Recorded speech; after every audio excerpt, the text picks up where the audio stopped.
ஆபிரகாமின் தேவனும் நீர்தானையா, ஈசாக்கின் தேவனும் நீர்தானையா, யாக்கோபின் தேவனும் நீர்தானையா, என்னுடைய தெய்வமும் நீர்தானையா.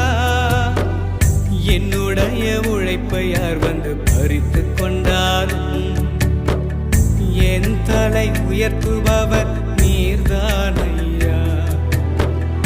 என்னுடைய உழைப்பை யார் வந்து பறித்து கொண்டாலும் என் தலை உயர்த்துபவர் நீர்தானையா.